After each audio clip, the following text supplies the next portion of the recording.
Hello everyone, मेरा नाम आदर्श पटेल है और आप सबका इस यूट्यूब चैनल पे बहुत बहुत स्वागत है।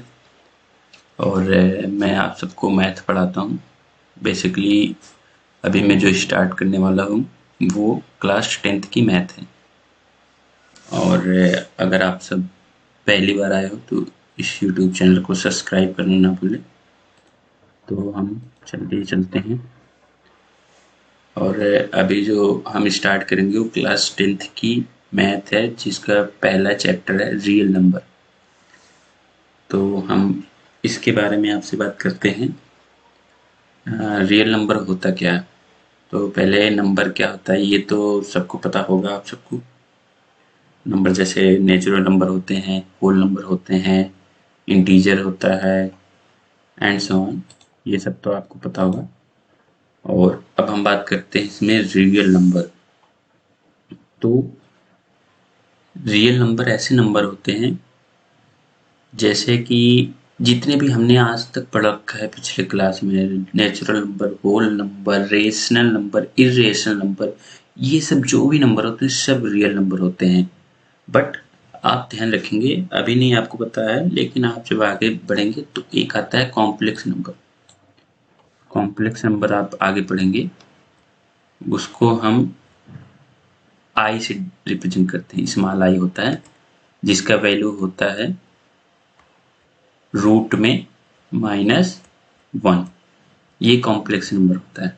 और जो रियल नंबर होता है, ये रियल नंबर होता है हमारा, जैसे 1 हो गया, √2 हो गया, 1/3 हो गया। जितने भी रेशनल, इरेशनल, इंटीजर और 1.5, कुछ भी जितने भी नंबर आप देख रहे हैं इस स्क्रीन पे, जितने भी नंबर आप सोच सकते हैं, बस ये जो माइनस वाले होते हैं वो भी रूट में, इन सबको छोड़ के बाकी सारे नंबर रियल नंबर होते हैं। तो आई थिंक रियल नंबर आप सबको पता चल गया होगा। तो चलिए हम टॉपिक स्टार्ट करते हैं। और अगर आप सबको कुछ भी ना समझ में आए तो कमेंट करके आप ज़रूर बता सकते हैं कि हमें ये टॉपिक नहीं समझ में आया, और हम आपको दोबारा समझाने की पूरी कोशिश करेंगे। तो चलिए शुरू करते हैं। Introduction. In class 9th, you began your exploration of the world of real number and encountered irrational number. बिल्कुल आपने क्लास 9th में रियल नंबर के बारे में पढ़े होंगे और इरेशनल नंबर के बारे में पढ़े होंगे। We continue our discussion on real number in this chapter. ठीक है, हम इस चैप्टर में रियल नंबर के बारे में बात करेंगे। We begin with two very important properties of positive integer. अब यहाँ ये पॉजिटिव इंटीजर आया है। पॉजिटिव इंटीजर आपको पता होगा ना, इंटीजर से पता होगा आपको क्या होता है, और इसमें ये बोला है पॉजिटिव इंटीजर। ठीक है, पॉजिटिव इंटीजर। पॉजिटिव इंटीजर ऐसे नंबर होते हैं जैसे यहाँ हमारा हो गया 1, 2, 3, 4, 5 एंड सो ऑन। ये जितने भी नंबर, ये पॉजिटिव है और ये इंटीजर है, इन्हीं को बोलते हैं पॉजिटिव इंटीजर। ठीक है, अब आगे क्या बोला गया है? In section 1.2 and 1.3, namely the Euclid division algorithm and the fundamental theorem of arithmetic. इसके ये दो जो हमारे थ्योरम हैं, एक यूक्लिड डिवीजन एल्गोरिथम और फंडामेंटल थ्योरम ऑफ अर्थमेटिक, इसके बारे में पढ़ेंगे। तो अभी फिलहाल हम थोड़ा बहुत इसके बारे में जान लेते हैं। जो हमारा यूक्लिड डिवीजन एल्गोरिथम होता है, as the name suggest, has to do with divisibility of integer. मतलब इसमें जो इंटीजर होते हैं उससे डिविजिबिलिटी, उससे मतलब इंटीजर एक हमारा न्यूमरेटर रहेगा और एक डिनोमिनेटर रहेगा, इस टाइप p/q के फॉर्म में रहेगा। ठीक है, और state simple in say and positive integer a can be divided by another positive integer। हमने वही बात की है, पॉजिटिव इंटीजर रहेगा उसको हम एक दूसरे पॉजिटिव इंटीजर से डिवाइड करेंगे in such a way that its leave a remainder r। अब आपको पता होगा रिमाइंडर क्या होता है, कोएफिशिएंट क्या होता है, डिवाइजर क्या होता है, ये सब तो आपको पता होगा पिछली क्लास में। तो इसमें ये बोला गया कि हम कोई ए एक नंबर है, वो पॉजिटिव इंटीजर है, उसको हम कोई बी पॉजिटिव इंटीजर से डिवाइड करते हैं और जो हमें रिमाइंडर मिलता है वो आर मिलता है, और जो आर होता है that is smaller than B. ठीक है, many of you probably recognize this as the usual long division process, although this result is quite easy to state and understand। मतलब ये जो सारा प्रोसेस है ये आसानी से आपको समझ में आ जाएगा और आसानी से आप इसे बता सकते हैं। It has many application related to this divisibility properties of integer। बहुत सारे एप्लीकेशन हैं इस divisibility property of integer के। We touch upon a few of them, उनमें से हम कुछ टच करते हैं, मतलब कुछ को पिकअप करते हैं। And use it mainly to compute the HCF of two positive number integer. HCF मतलब पता है ना, हाईएस्ट कॉमन फैक्टर। ये आपको मुझे लगता है आई थिंक बहुत पहले आपको HCF और LCF निकालना बताया होगा। जो HCF होता है वो हाईएस्ट कॉमन फैक्टर होता है और ये क्या है, और LCM जो होता है वो लीस्ट कॉमन मल्टीपल होता है। ठीक है, आगे चलते हैं। आगे जो हमारा सेकंड था वो था फंडामेंटल थ्योरी। जो हमारा सेकंड क्या था, दो टाइप का था, एक यूक्लिड डिवीजन एल्गोरिथम था और दूसरा फंडामेंटल थ्योरम। ठीक है, तो फंडामेंटल थ्योरम क्या होता है? The fundamental theorem of arithmetic on the other hand has to do something with multiplication of positive integer. ठीक है, you already know that every composite number can be expressed as a product of prime in a unique way। This important fact is the fundamental theorem of algorithm। ठीक है, again while it is a result that is easy to state and understand, it has some very deep and significant application in this field of mathematics। मतलब ये जो हमारा fundamental theorem of arithmetic है, ये mathematics के field में इसके बहुत ही ज़्यादा महत्व है, आगे चल के आपको पता चलेगा। We use the fundamental theorem of arithmetic for two main application. हम दो मेन एप्लीकेशन के लिए ये fundamental theorem of arithmetic use करते हैं। First, we use it to prove the irrational of many of the number. मतलब जो पहला होता है, हम इसको जो नंबर हमें कोई नंबर दिया है तो उसमें अगर फाइंड आउट करना कि वो इरेशनल है या रेशनल, उसको फाइंड आउट करने में ये बहुत हेल्प करता है। और ये सब हम सब ने क्लास 9th में पढ़ रखा है, कैसे हम कोई नंबर दिया उसको इरेशनल फाइंड आउट करते हैं, कैसे वो रेशनल है, ये सब हमें पिछले क्लास 9th में पढ़ाया गया है। Such as √2, √3, √5। Second, we apply this theorem to explore when exactly the decimal expansion of a rational number से p/q फॉर्म, ये p/q फॉर्म है ना, रेशनल नंबर का प्रॉपर्टी आपको पता होगा ना, कोई भी नंबर अगर p/q के फॉर्म में लिखा जा सकता है और q डज नॉट इक्वल 0 हो तो ऐसे नंबर को हम रेशनल नंबर कहते हैं। is terminating and when it not terminating, repeating। We do so by looking at the prime factorization of the denominator q of p/q। You will see the prime factorization of q will completely reveal the nature of the decimal expansion of p/q। ये आपको पता होना चाहिए। So let us begin our exploration। ठीक है, अब आगे चलते हैं। अभी हमने उसमें दो आपको बताया रियल नंबर में, एक यूक्लिड डिवीजन थ्योरम होता है और सेकंड होता है फंडामेंटल थ्योरम ऑफ अर्थमेटिक। तो अभी जो हम स्टार्ट करने वाले हैं वो हमारा पहला टॉपिक है यूक्लिड डिवीजन लेमा। तो इसको समझने के लिए हम एक पजल लेते हैं, उस पजल से आपको अच्छे से समझ में आएगा। तो ले देखते हैं इसमें क्या कहा गया है। ए trader was moving along a road selling egg।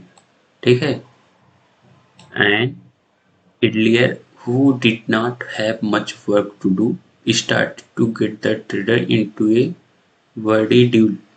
This grew into a fight। He pulled the basket with egg and dashed it on the floor। The egg broke and the trader requested the panchayat to ask the idler to pay for the broken egg। The panchayat asked the teacher how many eggs were broken, he gave the following response. ठीक है, इसका कहने का मतलब है कि एक road के किनारे कोई एक का स्टॉल लगा हुआ था और कोई व्यापारी था, वो जा रहा था और फिर क्या होता है कि वो उससे टकरा जाता है और उससे झगड़ा करने लगता है और उसके जो सारे अंडे रहते हैं वो फ्लोर पे गिर जाते हैं। जैसे गिरता है फिर इसके बाद वो अंडे सारे टूट जाते हैं। तो वो पंचायत बुलाता है, तो पंचायत बोलता है कि आप बताइए आपके जो अंडे हैं वो कितने नुकसान हुए हैं, कैसे हुए हैं, कितने टूटे हैं। तो जो एक सेलर रहता है वो स्टेटमेंट कुछ इस प्रकार से देता है, आगे दिया है। पहला, इफ काउंटेड इन पेयर, मतलब अगर हम पेयर में काउंट करें तो एक अंडा रिमेनिंग बच जाता है। ठीक है, अभी आप सिर्फ इतना जो ये लिखा है इसको ध्यान दीजिए, भी आगे बताएंगे इसको लिखा कैसे जाता है। ठीक है, और सेकंड स्टेटमेंट देता है if counted in three two will remains, मतलब अगर हम 3 के पेयर में काउंट करें तो 2 बच जाते हैं। इफ काउंटेड इन 4, मतलब अगर 4 को हम काउंट करते हैं 4 के पेयर में तो हमारे 3 बच जाते हैं। अगर 5 में काउंट करते हैं तो 4 बच जाते हैं। अगर 6 में करते हैं तो 5 बच जाते हैं। अगर 7 में काउंट करते हैं तो 0 बचता है। ठीक है, और उसने क्या बोला है, my basket can not accommodate more than 150 egg, मतलब उसके बास्केट में 150 अंडे से ज्यादा नहीं थे। ठीक है, इसने स्टेटमेंट इतना दिया जो एक सेलर था। तो अब चलिए इस पजल को सॉल्व कैसे करते हैं उसको देखते हैं। So how many egg were there, हमें फाइंड आउट करना है कि कितने अंडे उसके बकेट में थे। तो let us try and solve the puzzle. Let the number of egg be A, मतलब हम पहले कंसीडर कर लेते हैं कि उसके बकेट में ए नंबर एग थे। देन वर्किंग बैकवर्ड वी सी, मतलब अब हम बैकवर्ड चलते हैं, मतलब नीचे से देखते हैं। ठीक है, नीचे से देखेंगे, ऐसे हमारा प्रोसेस ऐसे बढ़ता हो जाएगा। ठीक है, तो इसमें जो हमारे सबसे नीचे वाला है कि उसमें क्या देखते हैं कि a इज लेस देन और इक्वल टू 150 या 100%, क्योंकि ये स्टेटमेंट यही बोला है कि जो उसके बकेट में अंडे थे वो 150 से ज़्यादा नहीं थे। यहाँ इक्वल हो सकते हैं लेकिन उससे ज़्यादा नहीं थे। तो ठीक है, अब सेकेंड स्टेटमेंट क्या होता है, नीचे से हम चल रहे हैं, बैकवर्ड ये लिखा है। ठीक है, अब आगे चलते हैं। If counted in 7 nothing will remain which translate to a equal to 7 p, मतलब ए टोटल हम अंडे 7 लिए थे और हम बताए थे 7 के पेयर में ये क्यों हम कोई नंबर कंसीडर कर लेते हैं। ठीक है, ये जो p है हमारा कोई सा भी नंबर है, तो a equal to 7p plus 0, ये रिमाइंडर, ये जो यहाँ लिखा जाएगा वो रिमाइंडर रहेगा। ठीक है, ये हमारा रिमाइंडर है। अब इसमें क्या बोल रहा है कि if counted in 7 nothing will remain, मतलब 0 बचा। अब सेम एट इज आप ऐसे बढ़ते चला जाइए। इफ काउंटेड इन 6, मतलब a equal to 6q plus 5, क्योंकि ये हर बार अलग मल्टीपल इसमें क्या होगा इसका कोई आइडिया नहीं, ये हम अपनी तरफ से कंसिडर करते हैं। तो आप कुछ भी इसे ले सकते हैं, ये एक वेरिएबल होता है, मतलब इसका वैल्यू कुछ भी हो सकता है, आप डिसाइड नहीं कर पाएंगे भी। तो ए तो फिक्स है क्योंकि ए हमने टोटल नंबर मान रखा है, और जब यहाँ लिखा है इफ काउंटेड इन 6, मतलब अगर 6 को किसी से मल्टीप्लाई कर दे और उसके बाद जो बचता है 5, उसमें 5 ऐड कर दे, तो ये हमारा टोटल ये हो गया। ऐसे हम ऐसे देखते चले जाएंगे। ऐसे लिखा है if counted in 5 4 will remain, मतलब a इक्वल टू 5w, यहाँ w ले लिया आपने, कुछ भी आप यहाँ ले सकते हैं, यहाँ पे x ले सकते हैं, आप यहाँ पे y ले सकते हैं, आप यहाँ पे o ले सकते हैं, कुछ भी ले सकते हैं, और 4 बच जाता तो ये फॉर्म बन जाएगा। अब ये आता आगे 4 काउंटेड इन 4, तो 3 बच जाते हैं, तो ये देखिए ऐसे काउंटेड इन 3 2 विल रिमेन, तो हम ऐसे लिखते हैं। और ये देखिए if counted in pair, pair मतलब 2 होता है। ठीक है, 1 विल रिमेन, मतलब अगर इक्वल टू u प्लस 1, ये इतना हो गया। ठीक है, हम आगे चलते हैं। That is in each case we have a, ठीक है, सारे केस में हम जितने भी केस यहाँ पे लिखा हमने, हम सब में देख रहे हैं कि a है। ठीक है, and A positive integer b, positive integer p हम ये लेट कर रहे हैं कि ये जो हमारा मल्टीप्लाई है, ये 7 है, ये 6 है, ये 5 है, ये 4 है, ये 3 है, ये 2 है, इसको हम ए लेट कर लेते हैं, बी, ठीक है। ए तो हमारा है ये है, और बी इसको हम लेट कर लेते हैं, तो बी क्या हो गया 7 6 5 4 3 2 रिस्पेक्टिव, ठीक है। Which divides a and leaves a remainder R, और ये जो सारे हम बताए थे ना रिमाइंडर, ये रिमाइंडर है, ठीक है। रिमाइंडर हो गया 0 5 4 3 2 1, ठीक है। That is smaller than B, हाँ बिल्कुल आप देख सकते हैं हमने जो भी बोला है, हमने क्या कहा, हमने जो बोला है अभी, इसको जैसे अभी एक के साथ उठाते हैं, ठीक है। हमने जो अभी यहाँ ए इक्वल टू 7 पी प्लस 0, तो ये ए है, ये इसको हमने बी बोल दिया है, ठीक है। और ये हमारा क्या है, रिमाइंडर है। तो इसमें क्या बोला है कि जो हमारा रिमाइंडर है ये बी से छोटा ही रहेगा, इसमें बिल्कुल देख सकते हैं आप, यहाँ बी 7 है, आर 0, ठीक है। यहाँ पे देख लो बी 5 है, आर 4 है, छोटा है। यहाँ पे देख लो आप नीचे उसके, कहीं पे भी आप देखोगे जो हमारा रिमाइंडर है वो बी से छोटा ही रहेगा, जो रिमाइंडर है वो बी से छोटा रहेगा, जो रिमाइंडर है बी से छोटा रहेगा। तो आप बेसिकली उसने यही बोल रखा है कि जो बी है स्मॉलर देन बी, जो रिमाइंडर है वो हमारे स्मॉलर देन बी होता है, ठीक है। अब आगे चलते हैं। The moment we write down such equation we are using Euclid division lemma, और ये जो हमारा यूक्लिड डिवीजन लेमा थ्योरम है ये हम 1.1 में आगे चल के पढ़ेंगे। अभी आगे के लेक्चर में हम आपको बताएंगे ये होता क्या है। बेसिकली आपको थोड़ा बहुत आइडिया लग गया कि इस फॉर्म में लिखते हैं, लेकिन लिखते कैसे हैं ये हम आगे चल के आपको बताएंगे, ठीक है। अभी आप बस उसको थोड़ा ध्यान रखिए कि ऐसे लिखा जाता है। तो अब क्वेश्चन पे आते हैं। Question, you getting back to the our puzzle, do you have any idea, मतलब आपको कुछ आइडिया हुआ उस पजल को सॉल्व कैसे करेंगे। हाँ, आपको आइडिया तो थोड़ा बहुत लगा ही होगा, क्योंकि जब हम देख रहे हैं यहाँ पे एक, ये जो हमारा एक इक्वेशन है ए इक्वल टू, एक मिनट ये क्लियर आपको दिखने का, ये जो हमारा इक्वेशन है ए इक्वल टू 7p प्लस 0, तो इसमें हम एकदम क्लियरली देख पा रहे हैं कि जो ये हमारा टोटल नंबर ऑफ एक होगा वो मल्टीपल ऑफ 7 होगा, तभी तो रिमाइंडर 0 आ रहा। भाई अगर मल्टीपल 7 नहीं होता तो रिमाइंडर 0 आता ही नहीं, ये तो आपको पता ही होना चाहिए। तो उसने यही बोल रखा है इसमें कि आप देख सकते हैं कि multiple of 7 which satisfy all the condition. हाँ, ये तो ये आप देख सकते हैं कि वो मल्टीपल ऑफ 7 है जो सारे कंडीशन को सेटिस्फाई कर रहा है। तो ये हमें पता चल गया कि जो हमारे एग हैं वो मल्टीपल ऑफ 7 होंगे। तो अब हम क्या करते हैं, by trial and error using the concept of LCM you will find कि 119 एग उसके टूटे थे, मतलब जो वो सेलर था उसके 119 अंडे टूटे थे। तो अगर ये आपको 119 एक कहाँ से आए ये पता नहीं है, तो आइए चलो हमको थोड़ा बहुत बता देते हैं आपको, लेकिन ये बहुत लंबा प्रोसेस हो जाएगा। हमें इतना पता चल गया कि जो भी नंबर हमारे पास होगा वो मल्टीपल ऑफ 7 होगा, ये तो पता ही है।